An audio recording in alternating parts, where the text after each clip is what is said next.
Assalamualaikum warahmatullahi wabarakatuh.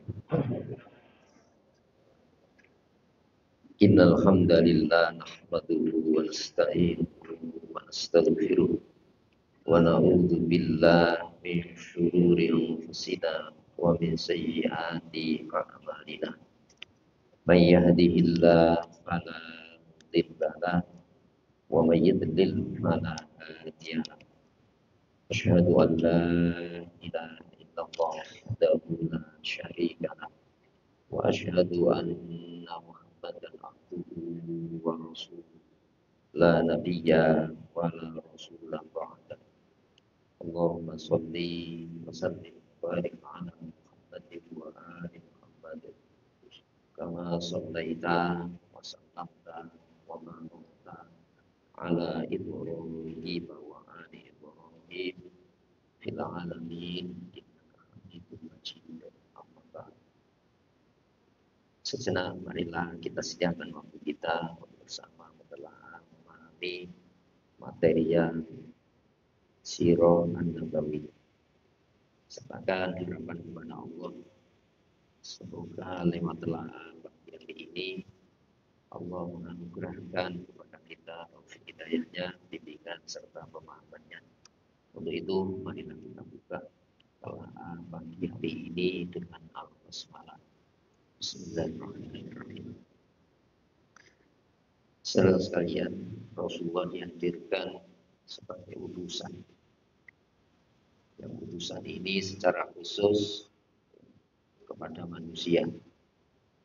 Walau jin itu juga terkena syariat Islam.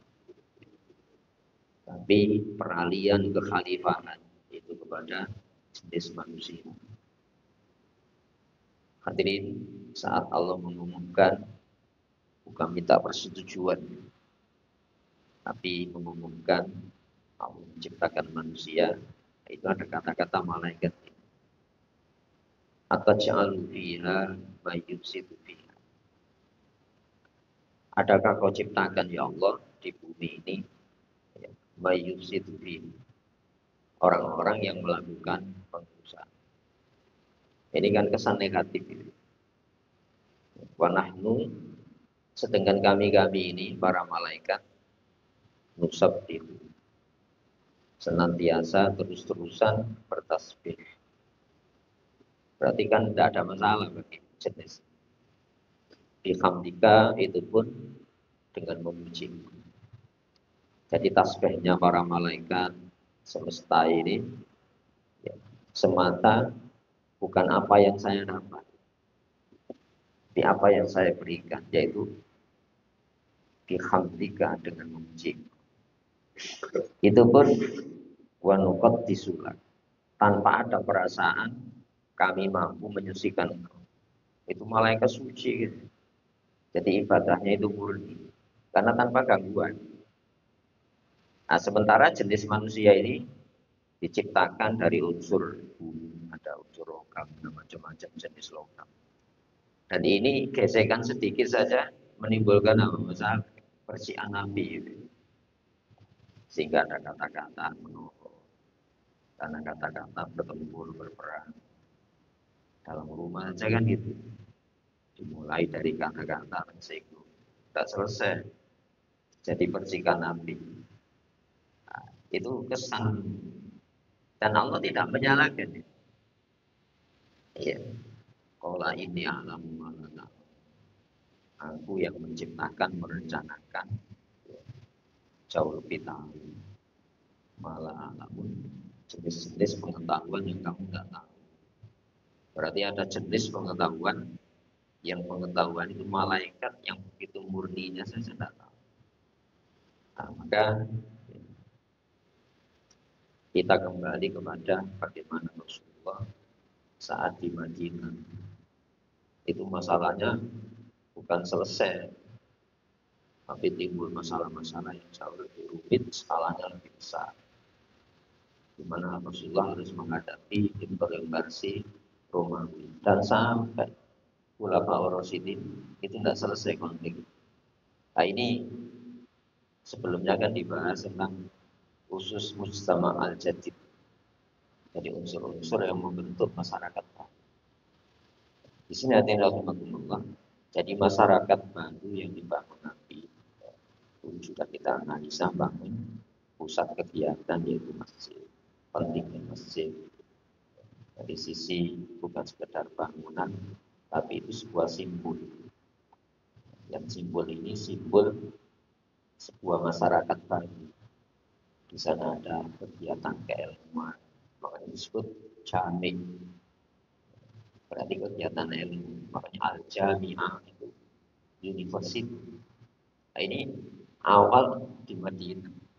Makanya di kemudian hari di puncak kekuasaan Islam di Baghdad itu ada Universitas Nizamiyah yang Barat tidak punya itu. Yang rektor pertamanya yaitu Syekhul Islam Al-Ghazali. Kemudian buka cabang di Eropa ketika Islam masuk Eropa, yaitu Nizamiyah kedua di jantung Eropa, yaitu di Cordoba di Spanyol ini. Nah, di sini ada yang maka setelah di Madinah dan selesai, kamu menjadi jadi. Malah perjanjian-perjanjian yang diadakan Nabi itu unsur-unsur yang terkandung dalam poin-poin materi yang perjanjian itu kan masalah politik. Sehingga di Madinah itu kental Rasulullah itu sebagai kepala negara. Walaupun pada diri Nabi itu ada utusan, yaitu Rasulullah. Di mana keputusan-keputusan pernegaranya itu ya layaknya negara modern, ada majelis syuro, ada wakil-wakil, orang-orang yang mewakili klan-klan yang ada pada waktu itu. Hadirin rahimakumullah, sehingga ada piagam Madinah. Jadi itu piagam tertua di dunia sebelum ya piagam yang Perancis itu, yang Eropa sudah berapa abad gitu. Setelah Rasulullah Muhammad SAW. Hadisnya hadirin rahimakumullah, sehingga bisa kita simpulkan dalam bentuk-bentuk kekuatan jiwa. Ada seorang ulama mengatakan ini, jadi la tastabir, kamu jangan merasa heran. Buku al-abdan, adanya berbagai macam bentuk keperluan konflik. Dan biasa kan, apa-apa. Yang paling dekat dalam ingatan sejarah ada Perang Dunia Pertama, Kedua. Itu kan konflik-konflik skalanya luas. Malah Paus abad 16 itu mengeluarkan sebuah keputusan gereja, itu malah keputusan agama. Itu dunia ini dibagi dua, wilayah barat, wilayah timur, dan negara-negara tidak bertuan. Jadi negara tidak bertuan, padahal ada Kesultanan Islam. Dan itu keputusan gereja dicatat oleh sejarawan. Jadi Paulus juga mengeluarkan keputusan gereja, negara dibagi, dunia ini dibagi belahan barat, belahan timur, dan ada berdua. Makanya Inggris jajah mana Mesir, menguasai Mesir, Perancis menguasai Aljazair, Italia, Libya, dan Afrika Utara yang lainnya. Kita mengenal Umar Mukhtar, pahlawan Islam, Gerakan Sanusia di Libya. Itu kan konflik-konflik dunia. Dan kita tidak boleh mengingkari, makanya harus diilmukan. Sehingga Islam itu agama yang punya aturan perang. Yang lain tidak punya. Nah, coba hari ini bagaimana kekuatan militer menyerang warga sipil, fasilitas rumah sakit, penampungan, korban perang, itu militer. Dan dunia mengatakan apa itu sebuah kejahatan perang. Tapi tidak ada tindakan itu. Padahal hadisnya ada ya. Lengkap itu kalau kita ngaji kitab-kitab hadis itu ada babul jihad, kitabul jihad, pas babul jizyah, itu ya. Kemudian apa? Ada Al-Anfal, surat Al-Anfal itu kan rampasan perang.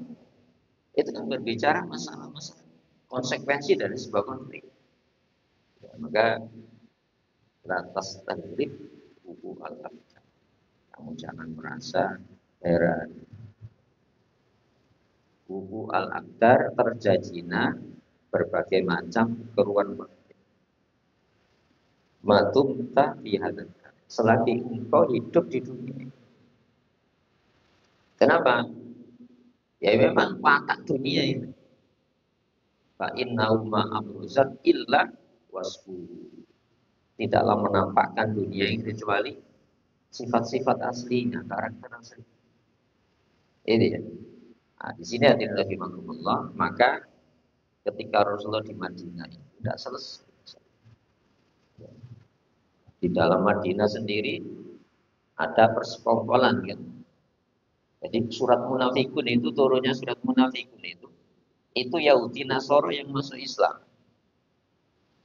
Itu awalnya itu gitu.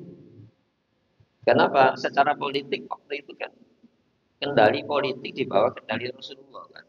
Sebab kalau besar Yahudi, Aus dan Khosrus ini yang punya inisiatif untuk meminta Nabi ke Madinah.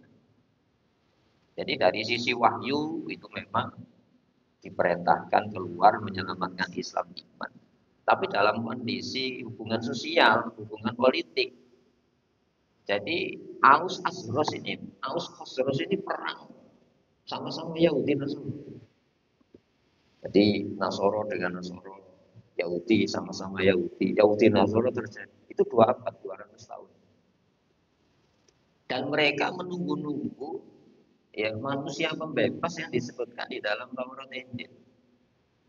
Siapa manusia pembebas dari konflik internal Yahudi? Ini sebutnya namanya Muhammad. Ini makanya di dalam Al-Qur'an disebut ya wa kanu min qablu yastaftihuna 'alal ladzina kafaru. Jauh sebelum Rasulullah diutus oleh Allah, mereka itu bertanya-tanya kepada orang Mekah. Kafir itu orang-orang musyrik Mekah. Ya, sebab geografis wilayahnya disebutkan turunnya Nabi itu antara Mekah Madinah. Makanya dia ini bikin apa? Ada tuan tanah Yathrib itu nama Madinah. Saking kepemilikan tanahnya nggak terbatas itu sebelum itu nama Madinah Yathrib. Jadi itu miliknya tuan Yathrib. Kenapa? Dia nanti turunnya Nabi akhir zaman karena dia sudah gerah dengan konflik yang begitu lama. Jadi kalau Nabi itu datang, tanah itu sudah dikuasai oleh kelompok Yahudi. Itu ya. Falamma ja'u, saat Nabi yang ditunggu-tunggu datang bukan dari kalangannya. Kafaru bihi, mereka menentang. Kafaru bihi maknanya mengkafiri, bisa mengingkari, menutup fakta, sifat-sifat Nabi akhir zaman. Secara gerakan itu penentangan sampai gerakan militer. Itu ya. Jadi ada hubungan Mekah dengan Madinah, musyrik Mekah dengan Yahudi Nasoro Madinah. Nah, ketika karena ini inisiatif murni, orisinil, ya, suku terbesar Aus dan Khosrus, mereka tidak bisa kecuali menerima kondisi politik. Maka ketika Nabi pindah, kendali politik di bawah kendali Rasul, kan gitu. Nah, pertanyaannya gini, apa ini bisa diingkari? Konflik-konflik internal atau sudah konflik antara muslim non muslim. Sementara kita punya aturan, mereka tidak punya aturan konflik. Gimana kita mensikapi ini? Nah, makanya hadirin rahimakumullah ini harus ditelusuri. Sehingga umat Islam ini kadang-kadang apa ya keluar dari konteksnya. Kita banyak membahas moderasi, fikih moderasi, politik moderasi. Seolah-olah jangan kaum muslimin yang diistimewakan. Tapi realitanya kan tidak bisa moderasi agama ini. Justru menjadi korban. Gampangan ini deh. Di Papua kan ada pembakaran masjid. Yang seharusnya kan diadili, mana diundang istana negara. Ini unsur kesengajaan. Apa bukan? Ya seharusnya kan diadili. Ya sama dengan ini nih. Gerakan KKB hari ini. Loh, kenapa hanya yang didengungkan kelompok bersenjata, bukan sebuah separatisme? Berarti ini kan harus internasional lebih kuat sehingga pemerintahan kita tidak berani menentukan sikap. Nah, nanti kalau sudah kedodoran baru ini. Secara militer banyak yang dibunuh. Bukan tindakan militer. Nah, ini kan baru. Nah, di sini ada teman-teman. Maka ketika Rasulullah di Madinah itu sikap-sikap mereka masuk Islam, tapi dalam rangka apa? Ya konsekuensi politik memang harus memelihara kepentingan mereka, aset-aset tanah yang begitu luas. Tidak mungkin kalau kita berseberangan dengan Muhammad, itu keputusan para pemimpin-pemimpin. Maka masuk Islam. Gitu ya. Tapi di dalam Islam ini mereka ini membangun persekongkolan dengan Mekah. Nah, sehingga kita mengenal ada istilahnya periodisasi sebuah gerakan militer. Ini karena sudah bahasanya di Madinah ini. Dulu ketika di Madinah perang itu kan dilarang. Ya.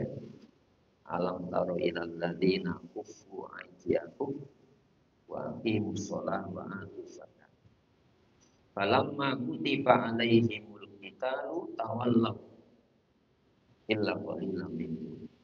Jadi ini kondisi kejiwaan Muslim yang tertindas di Mekah.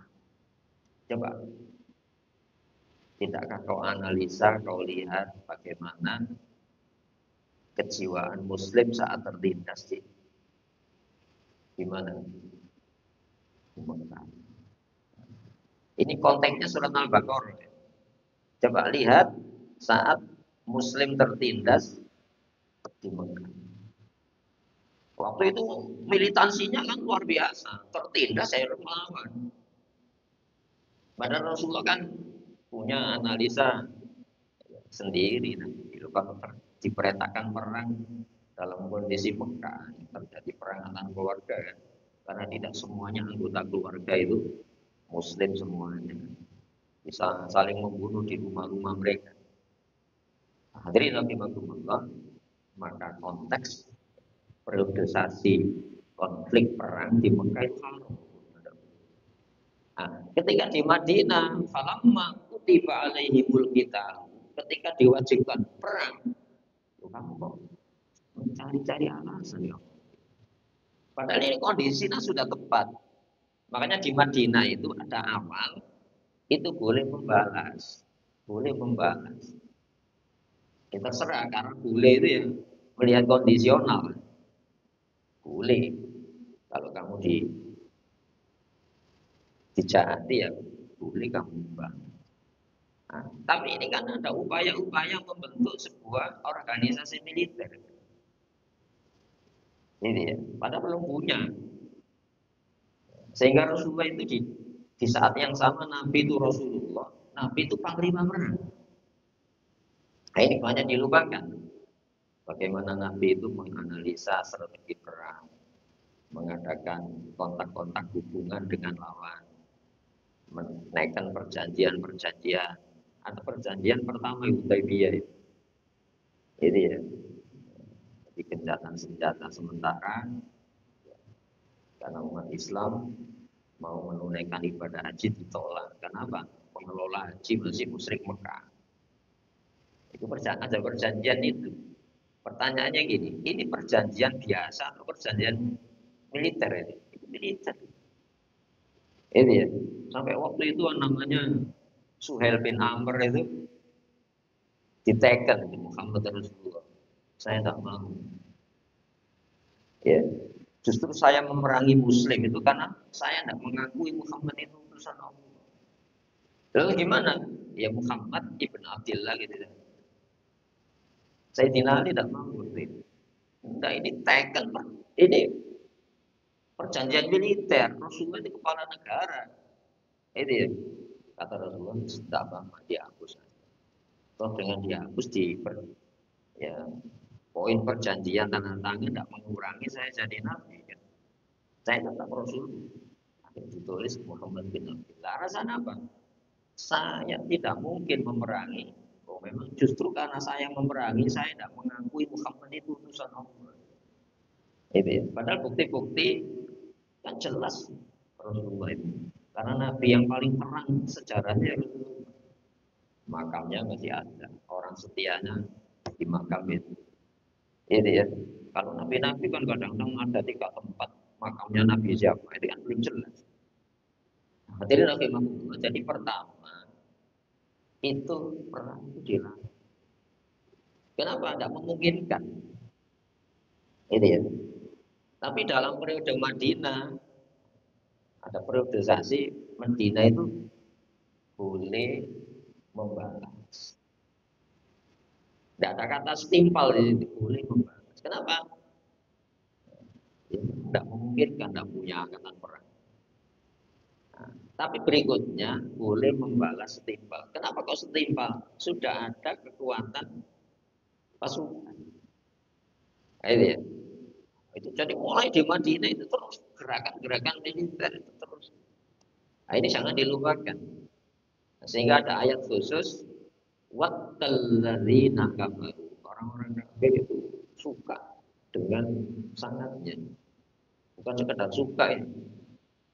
Memang punya keinginan kuat lau tabulu an aslihatikum wa amtihatikum.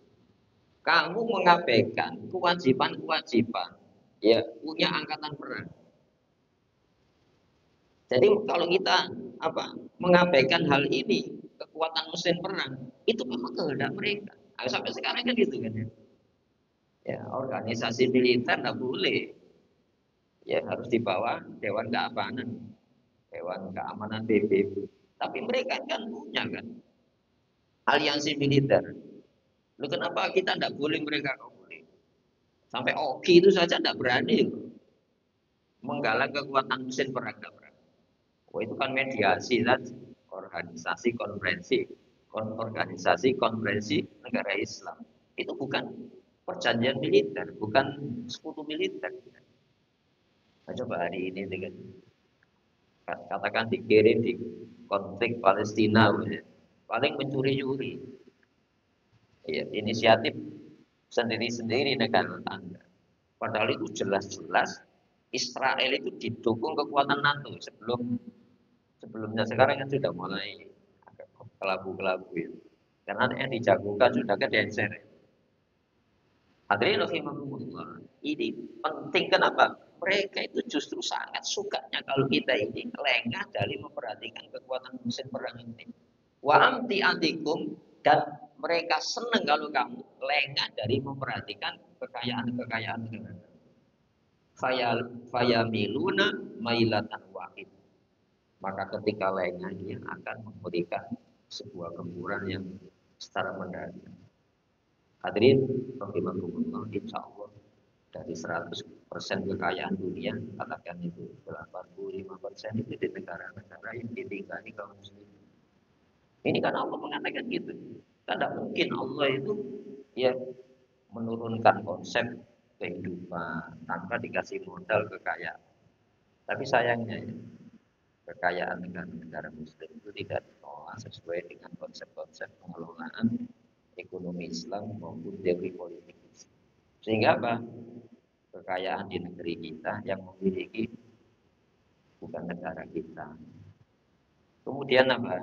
Yang nomor yang ada periodisasi Islam tentang perang itu. Jadi diizinkan membalas setimpal yang asalnya dilarang, diizinkan sekarang diizinkan membalas setimpal. Kenapa? Kita punya kekuatan tentara. Nah, sehingga perjanjian-perjanjiannya itu tidak ada yang permanen. Tidak ada perjanjian permanen. sampai pada bulan-bulan haram yang seharusnya itu disepakati secara internasional, itu bulan-bulan yang tidak boleh konflik terjadi. Ini ya. Sehingga ada ayatnya itu. Yas'alunaka 'anil syahril haram. Mereka menanyakan tentang bulan haram. Safar, Dzulhijjah, ya, Muharram. Di situ kan itu tidak boleh perang itu. Dan itu mulai zaman jahiliyah sudah dihormati.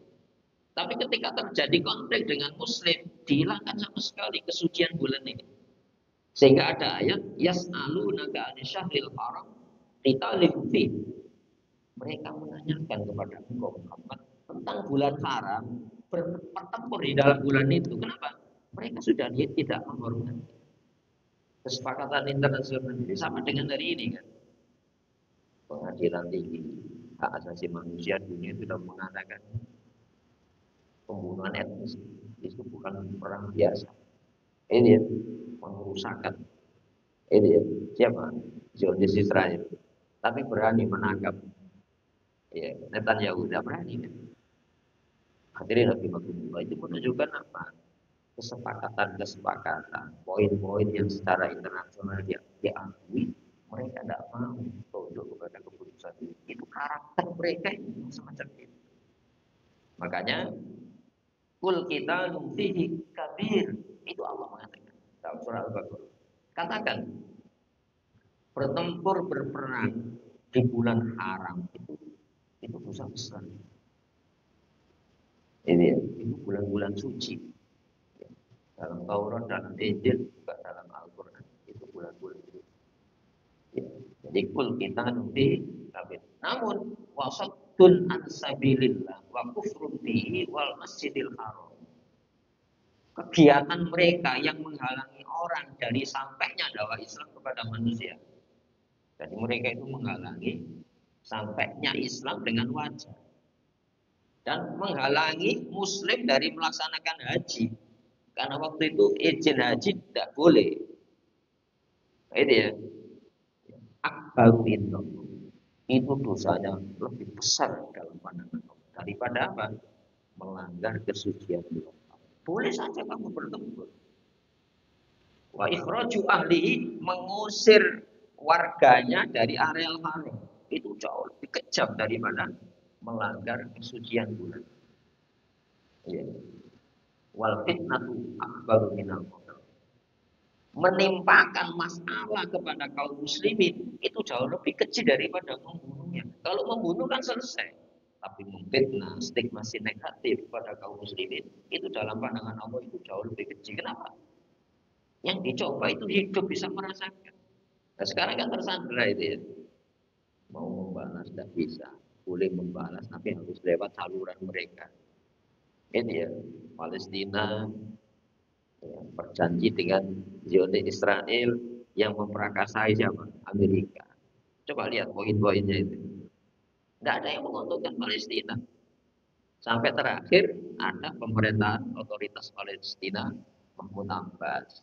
Siapa Mahmud Abbas itu? Itu kan hasil perjanjian di Indianapolis itu. Jadi pemerintah ini biaya operasionalnya didanai Uni Eropa dan Jepang. Bisa melawan Israel, tidak bisa. Makanya Mahmud Abbas itu sampai mengatakan apa? Hamas, hentikan, kamu dolim kepada rakyat. Justru yang melawan Israel itu dikatakan dolim oleh Mahmud Abbas. Ini kan luar biasa. Dan ini aktual sekali bahasan-bahasan di dalam Kisirun sampai hari ini bisa berlaku. Maka baru ada perjanjian yang tidak permanen dan itu harus dibatalkan sepihak oleh kaum muslimin. Kenapa? Secara militer kaum muslimin sudah kuat. Coba di dalam surat Al-Anfal ayat 60. Ini luar biasa ayat ini. Itu secara syariat kita tidak boleh lengah dari pentingnya doa yang sendiri. Nah, di sini disebutkan wa'aitu lahu mastato. Itu artinya apa? Persiapkan oleh kamu lalu untuk menghadapi mereka. Nah sekarang gini, kalau dakwah itu konsepsi atau konsepsional dakwah, ya kita lawan dengan konsep. Tapi ini karena gerakan militer kan tidak bisa. Hanya dinasihati tidak bisa. Kamu jangan nyerang muslim. Oh, tidak bisa. Itu namanya dakwah yang tidak muktadul hal. Itu ya, tidak mengikuti zaman. Ini gerakan militer dituturi. Bisa ya? Tidak bisa. Ini gerakan militer dijak perjanjian. Yang memfasilitasi siapa perjanjian? Kalau kita tidak punya alat tawar. Ya tidak bisa. Nah, maka di situ setelah turunnya surat Al-Anfal ayat 60, wa itu lahu, persiapkan untuk kamu. Ya, mas tuh kekuatan maksimal kan. Harus serius masalah ini. Itu ya. Mirribatil khail, apa itu? Kekuatan tentara berkuda. Kalau sekarang dirubah jadi mesin-mesin perang. Itu wajib dalam Al-Qur'an itu. Itu ya, pertanyaannya gini, Allah memerintahkan perang, apakah bukan sebuah kezaliman yang diperintah tidak siap? Maka kaum muslimin harus mempersiapkan kondisi sehingga perintah itu sesuai dengan kondisi. Apa tujuannya? Turhibu nabihi aduwwah. Untuk menimbulkan rasa gentar musuhnya Allah wa aduwwakum dan musuh kamu. Sekarang siapa yang terteror? Itu di sini irhab itu kan masalah teror itu. Turhibuna itu memberikan rasa gentar takut musuh kamu dan musuh. Wa akhoruna dan yang lainnya la ta'lamuna, kamu tidak tahu. Kenapa? Di Medina itu ada yang menyembunyikan kebenciannya kepada Islam, tapi secara politik harus masuk Islam. Orang-orang munafik Yahudi Nasrani. Jadi tidak semuanya Yahudi Nasrani itu mau menteken perjanjian Madinah itu, piagam Madinah itu. Jadi di mana di dalam piagam Madinah itu seluruh penduduk Madinah, rakyat Madinah itu harus membela Madinah saat negara yang baru didirikan Nabi ini terancam oleh negara. Tapi terbukti kan warga Yahudi Nasrani ini membangun persekongkolan dengan orang Mekah. Ini nanti akan ada sejarah Masjid Hira. Masjid pertama yang dihancurkan Nabi malah. Masjid pertama kan Masjid Kuba. Jadi ketika Rasulullah hijrah, Masjid Nabawi belum ada, Masjid Kuba. Kalau kita ke sana kan biasanya tidak. Masjid Kuba itu agak keluar, tidak begitu jauh dari ini ya. Baru munafik tidak senang kondisi Muslim terkonsentrasi dalam satu masjid dengan kunjungan Rasulullah. Di situ ada kegiatan keilmuan pemahaman tentang Islam yang masih dalam pembinaan hukum. Hukum Islam kan belum sempurna. Ini. Maka ada seorang tokoh munafik Madinah, Abu Amir namanya, itu Yahudi, itu membangun Masjid Hira. Untuk apa? Memecah konsentrasi umat Islam. Jadi awalnya gitu. Dan itu sudah mempersiapkan yang namanya jebakan. Jebakan. Hadirin bagaimana caranya begitu. Nanti peresmiannya oleh Rasulullah diminta Rasulullah nanti yang meresmikan. Sekembalinya Rasul dari perang Tabuk. Ketika Rasulullah mau sholat di sana, itu kan ya, persekongkolannya nanti kalau Rasulullah di sana, kaum muslimin sholat berjamaah akan diserang dari luar, karena sudah dipersiapkan luar Madinah itu pasukan yang lengkap. Ya. Tapi alhamdulillah Allah memberitahukan kepada Nabi rencana itu digagalkan, masjidnya malah dianjurkan dibakar. Jadi dalam sejarah Nabi tidak pernah bakar tempat ibadah orang kafir dan bakar masjid mana pernah. Kenapa? Ini bahaya sekali. Nah, sekarang hadirin Allah, maka pada level berikutnya Nabi disuruh perang total. Ini sudah perang total. Sehingga ada ayatnya, qatilul ladzina la yu'minuna billah. Perangi orang-orang yang tidak iman kepada Allah. Mana kotale itu bukan bunuh, bukan bunuh. Ya, qatilu, balaslah. Ya, peperangan orang yang memerangi kamu. Kenapa? Kamu sudah punya negara, punya wilayah hukum, punya wilayah negara, punya kepala negara, punya rakyat. Ini kan harus punya kekuatan pertahanan kan. Itu ya. Nah, karena apalagi di dalam surat Al-Anfal ayat 60 tadi itu sudah terwujud.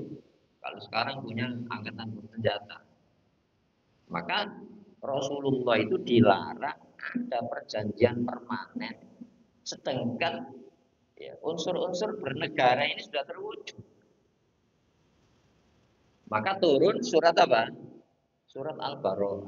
Coba dalam surat Al-Baqarah. Makanya di sini surat Al-Baqarah itu ada bismillah. Kalau surat-surat yang lain itu kan dibuka bismillahirrahmanirrahim. Di sini ada. Berarti apa ini? Ini surat yang menjelaskan tentang apa? Makanya namanya At-Taubah. Karena waktu konflik itu kaum muslimin sudah geram sehingga lupa kendali. Udah, perang di dalam Islam itu bukan pemusnahan, tapi pengendalian politik terhadap kekuatan-kekuatan militer yang bukan muslim. Coba pada waktu Mekah, Khalid bin Walid, sahabat Nabi, panglima perang itu ada yaumul malhamah. Tapi ini hari pendedengan akhirnya orang. Bukan ada yaumul malhamah. Ini hari kasih sayang. Ini ya. Sehingga surat Al-Baqarah ini itu pada klimaks membatalkan perjanjian-perjanjian yang diikat oleh Nabi selaku kepala negara dengan orang-orang yang selama ini aktif memerangi kaum muslim. Sehingga surat Al-Baqarah itu adalah bara'atun minallahi wa rasul. Jadi pembatalan, pembebasan diri dari semua ikatan-ikatan perjanjian dengan kaum kafir itu. Minallahi wa rasulihi, dari Allah dan Rasulnya. Jadi yang memerintahkan itu dari langit.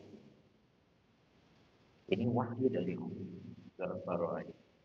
Sehingga tidak ada perjanjian permanen, ya. Karena ini mereka itu sudah gelagatnya mulai dulu berubah-ubah, tidak konsisten memelihara hak-hak yang mesti disepakati di dalam perjanjian itu. Wa rasulihi, eksekutornya siapa? Ya Rasulullah. Jadi sunnah Nabi ini bukan sekedar sunnah pribadi, sunnah bernegara. Ini ya. Jadi eksekusi terhadap pembatalan perjanjian siapa? Rasulullah selaku kepala negara. Illadzina ahadtum, kepada orang-orang yang selama ini kamu mengadakan perjanjian minal musyrikin, di antara orang-orang musyrik. Ya. Fasihu fil arba'ata ashur, dikasih tenggat 4 bulan sebelum apa? Perjanjian ini dibatalkan. Coba dievaluasi. Secara politik kami sudah di atas. Ya, kamu teruskan enggak? Ya, permusuhan terhadap Islam, atau kamu hentikan dengan sukarela? Kalau enggak, gerakan militer, maksudnya gitu. Ya. Jadi pembatalan itu dikasih tenggat 4 bulan sebelum dibatalkan, diumumkan. Ini 3 4 bulan. Ini ya. Maka fasihu fil ardi arba'ata ashur.